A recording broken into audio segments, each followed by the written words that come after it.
maalin maalmaha ka mid ah waxaan imid gabadh aan saaxiibo ahayn gurigeeda si aan isugu raacno in aan damaashaad aadno.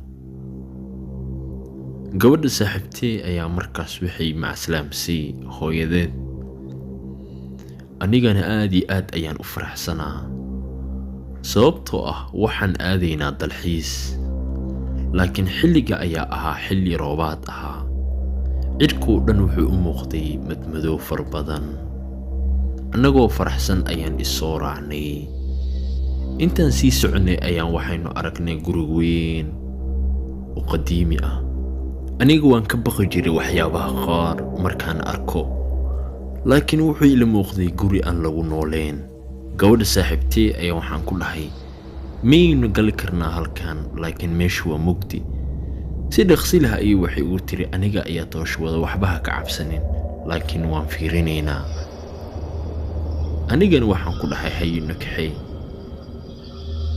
guriga ayaa marka hore iska fiirin meel laga galiyo meel kale, laakiin markaan waxaynu aragnay albaab laga galo.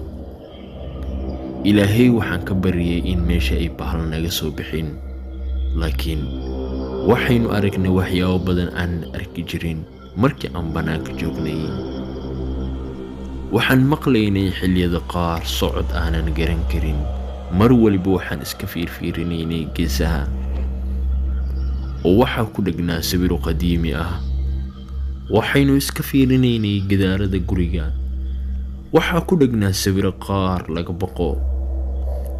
intaan fiirinaynay sawirada ayaan waxaynu aragnay meel albaab ah, kadibna si dhaqsi leh ayaan gudaha u galnay, oo waxaynu aragnay waxaan weligaana arkin intaan nooleen. kutub iyo qorfoof xayawaan ah meesha ay yaaleen. kadibna dhankan kale ayaan fiirinay, waxaynu aragnay god weyn oo markaa muuqday in meesha dad lagu cuno oo kale. intaan fiirinaynay godka ayaa waxaynu aragnay in qofna soo dul istaagay. aad iyo aad baan u baqay. gabadha saaxiibtay ayaa markaas khaylisay, annagoo dhan waa isku dhex yaacnay.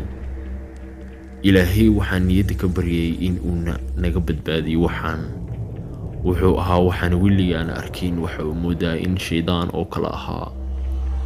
aad iyo aad baan u cabsaday markaan wejigeeda arkay, laakiin mar ayaa gabadha saaxiibtay lagu soo booday, weliba lugta ayaa laga qabsaday. aniga aad iyo aad baan u naxay, sababtan waxay ahayd aniga ayaa dalxiis ku soo waday gabadha saaxiibtayda ahayd. waxaan isku dayay in aan badbaadiyo, laakiin sidaa ayaan ku badbaadin waayey oo xoog ayaa godka loo gashtay. anigoo yaaban ayaan waxaan sameeyay garan waaye.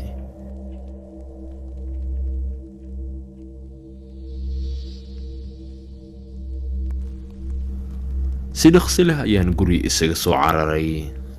weliba waxaan soo wacay booliis. maalinkaas iyo habeenkaas oo idil waa la baarayay, laakiin waxba waa laga waayey. gabadha saaxiibtay ilaa hadda waa la la'yahay. aniga haddaan noqon lahaa maxaa igu dhici lahaa?